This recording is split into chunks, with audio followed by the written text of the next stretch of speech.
the morning of valor. It's just the dawning of valor.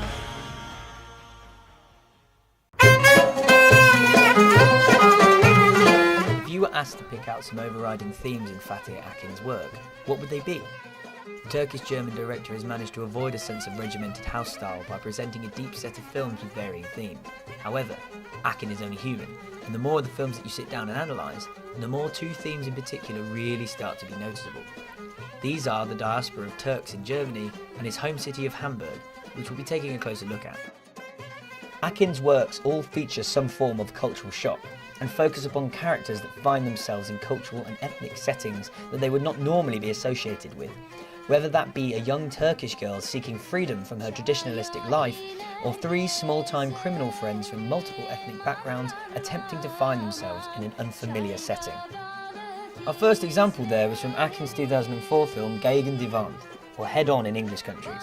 The film follows the story of Sibel as she attempts to pull herself away from the overarching control of her family, yet still seeks to please them. It's this internal clash that Akin plays on. She wants to be a modern, Western, liberal woman, but also not shame her family. She even gets her nose broken by her brother for holding hands with a man in public, yet can't force herself to run away from the situation.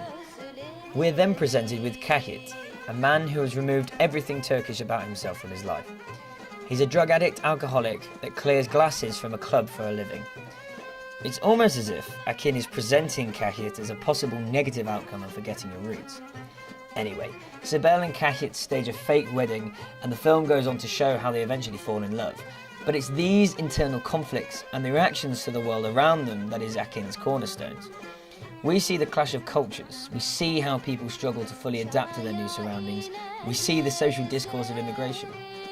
Both leads are, as the film's title literally translates, against the wall.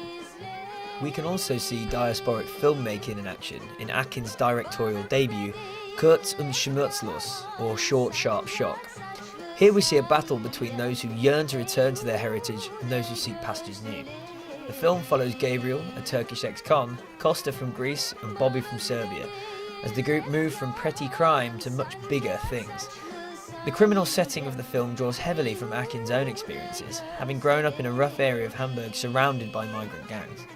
The theme of this film, that arguably set out Akin's ways, is the clash between Gabriel, who yearns to return to Turkey for a simpler, traditional life, and the rest who want to join a gang and get into more organised crime. Again, it's this clash of East meets West, of old and new, and the way the characters deal with that is the focus of Akin's work. The Edge of Heaven brings another angle on diasporic filmmaking by showing how people are often forced into leaving their homeland. And although people may leave, there is always a piece of their motherland in them. We see how these diaspora do not respect international boundaries, as they have two homes, shown by Yetta sending the money that she earns by prostituting herself back to her daughter in Turkey, who flees to seek asylum in Germany.